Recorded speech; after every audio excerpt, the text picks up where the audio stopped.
Alexander Vezenkov, atau yang biasa lebih akrab disapa Sasha Vezenkov, merupakan seorang stretch power forward yang saat ini bermain untuk klub Sacramento Kings. Sebelum bermain untuk Kings, ia merupakan seorang pemain yang hebat di EuroLeague. Vezenkov memiliki skill yang amat hebat di EuroLeague.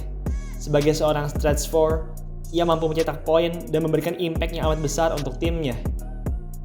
Karena performa Vezenkov yang luar biasa, pada musim 2022-2023, Vezenkov pun dihadiahi gelar MVP EuroLeague. Saat itu, ia menjadi pemain asal Bulgaria pertama yang berhasil menyabet gelar ini. Usai meraih gelar MVP EuroLeague, pamor Vezenkov di kancah internasional semakin meningkat. Akhirnya, usai musim 2022-2023 yang spektakuler, Vezenkov pun kemudian melangkahkan kakinya ke Liga Basket NBA.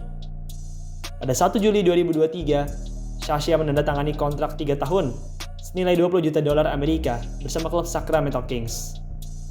Saat ini, Sasha telah bermain pada lebih dari 30 laga dengan Kings. Meski begitu, rataannya terlihat amat biasa saja. Ia hanya mencatatkan 5,6 points dan 2,5 rebounds. Sangat jauh berbeda dengan rataannya di EuroLeague musim lalu, di mana ia merupakan top scorer EuroLeague. Apa penyebabnya? Bagaimana seorang MVP EuroLeague seperti Vezenkov bisa sampai tidak bersinar di NBA? Sebelum kita lanjut ke videonya, buat teman-teman yang lagi nyari kaos basket keren, kalian bisa cek di Ina Basketball. Terdapat berbagai kaos basket kece seperti kaos Stephen Curry, kaos Klay Thompson, kaos Michael Jordan, dan masih banyak lagi. Untuk teman-teman yang minat, teman-teman bisa langsung aja cek Tokopedia atau Shopee Ina Basketball. Tautannya ada di kolom deskripsi. Sasha Vezenkov memiliki gaya permainan yang unik. Tak perlu banyak mendribble bola, pemain kelahiran Bulgaria 29 tahun yang lalu ini sudah bisa mencetak banyak poin. Kunci dari permainannya adalah off-ball movement dan akurasi yang baik. Vezenkov memiliki skill membaca permainan yang amat baik. Ia amat handal dalam mencari posisi dalam menyerang. Hal ini semakin didukung oleh badannya yang besar dan akurasinya yang tajam. Badannya yang besar membuat tembakannya jadi sulit untuk dihadang lawan. Begitu juga akurasi syutingnya yang tinggi, membuatnya jadi mematikan dari segala sisi. Dengan segala kemahirannya dalam menyerang tersebut, tak heran kalau Vezenkov mampu mempunyai musim yang epik di EuroLeague.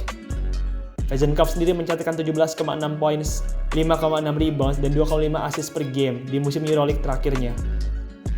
Rataan tersebut memang terlihat amat biasa-biasa saja untuk ukuran NBA atau bahkan Liga Basket Indonesia, tapi di EuroLeague, rataan seperti itu merupakan rataan yang amat baik. Faktanya, 17,6 points per game dari Vezenkov merupakan yang tertinggi di EuroLeague musim 2022-2023 yang lalu. Perolehan poin di EuroLeague memang sangat berbeda dengan NBA. Pace di EuroLeague tidaklah setinggi pace di NBA. EuroLeague juga memiliki defense yang bisa dibilang lebih baik, membuat mencetak poin menjadi hal yang sulit. Selain memiliki pace yang lebih lamban dan defense yang lebih ketat, waktu pertandingan di EuroLeague juga jauh lebih singkat dari NBA. Jika di NBA, total waktu tiap pertandingannya adalah 48 menit, di EuroLeague, lama waktu satu pertandingan adalah 40 menit saja. Sama seperti Indonesian Basketball League, EuroLeague menggunakan peraturan dari FIBA, sehingga waktu pertandingan 48 menit tidaklah dipraktekkan di EuroLeague. Usai punya musim yang bagus dan solid di Eropa, Vezenkov pun kemudian hijrah ke NBA untuk bermain di Kings. BTW, Vezenkov ini sebenarnya bukanlah orang baru di NBA. Sebelumnya, di tahun 2017, di saat usianya masih 22 tahun, ia juga pernah di-draft oleh klub Brooklyn Nets. Bagaimanapun, di tahun tersebut, ia hanya terpilih di urutan ke-57, sehingga ia pun tidak mendapatkan kontrak yang garanti di NBA. 6 tahun berselang, dan kemudian, Vezenkov pun menjelma menjadi MVP EuroLeague. Keberhasilannya dalam meraih MVP membuatnya jadi dilirik oleh tim-tim NBA dan kemudian ia pun bergabung dengan klub NBA solid, Sacramento Kings. Klub Sacramento Kings dihuni oleh Vezenkov saat ini merupakan klub yang cukup hebat. Dengan rekor 30 kali menang dan 21 kali kalah, mereka saat ini bertengger di urutan kelima wilayah barat. Sejauh ini, meski memiliki tim yang baik, tapi Vezenkov hanya mendapatkan peran yang minim. Ia hanya mendapatkan 12,6 minutes per game saja. Itu merupakan rataan yang kecil untuk ukuran pemain veteran mantan MVP seperti Vezenkov. Hal ini merupakan hal yang menarik, padahal Vezenkov ini bisa dibilang bukanlah pemain yang cupu. Beberapa fans juga beranggapan bahwa Vezenkov merupakan kepingan yang amat solid untuk tim Sacramento. Namun sayang, sang pelatih Sacramento Kings jarang memberikannya kesempatan bermain. Vezenkov memang tidak terlalu cepat dalam melakukan offense. Ia juga tidak bagus-bagus amat dalam defense. Meski begitu, ia tetap saja memiliki IQ, akurasi, dan size yang amat baik untuk ukuran NBA. NBA dan EuroLeague memang merupakan dua hal yang berbeda. Tidak banyak MVP EuroLeague yang berhasil berkarya di NBA. Mungkin satu-satunya MVP EuroLeague yang kemudian menjadi pemain bintang di NBA hanyalah Luka Doncic. Doncic merupakan seorang talenta yang luar biasa. Pada 2018, ia berhasil meraih gelar MVP EuroLeague. Dengan usia 19 tahun, ia saat itu berhasil menjadi pemain termuda yang berhasil meraih MVP EuroLeague. Usai meraih EuroLeague MVP, Luka Doncic pun kemudian mendaftarkan dirinya ke NBA dan di sana, ia terpilih di urutan ketiga oleh Atlanta Hawks. Di musim perdananya dengan Mavs, Luka langsung berhasil menjadi pemain terbaiknya Mavs dengan rataan sekitar 21 poin, 8 rebound, dan 6 assist. Ia saat itu berhasil menjadi rookie kelima yang berhasil mencatatkan rataan setidaknya 20 poin, 5 rebound, dan 5 assist di NBA.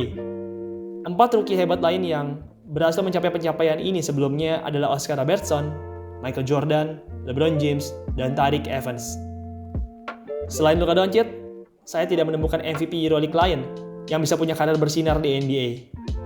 Mereka semua rata-rata hanya punya karir yang biasa-biasa saja di NBA dan bahkan beberapa di antaranya hanya menjadi pemain rotasi kelas 3 seperti Vezenkov. Untuk kasus Vezenkov, ia sebenarnya tidaklah cupu. Ia hanya masih menyesuaikan diri saja dengan pace di NBA.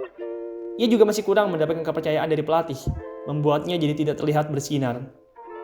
Berbeda dengan rekan Eropanya yang lain seperti Bogdan Bogdanovic atau Bojan Bogdanovic, Sasha hanya mendapatkan menit bermain yang minim. Jika saja seandainya ia bisa mendapatkan menit bermain yang sama besarnya seperti Bojan atau Bogdan Bogdanovic, saya yakin ia juga bisa mencetakkan lebih dari 10 poin per game di musim perdananya ini. Waktu-waktunya bersama Sacramento ini hanyalah permulaan saja. Masih banyak waktu yang ia miliki di NBA. Apalagi jika ia bisa bermain di tim selain Sacramento Kings, saya yakin ia bisa lebih produktif lagi dari ini. Baiklah teman-teman, demikian video pada hari ini tentang ex-MVP EuroLeague yang kini bermain di NBA, Sasha Vezenkov. Sekian video pada hari ini. Terima kasih buat teman-teman semua yang sudah menonton. Dan sampai jumpa di video selanjutnya.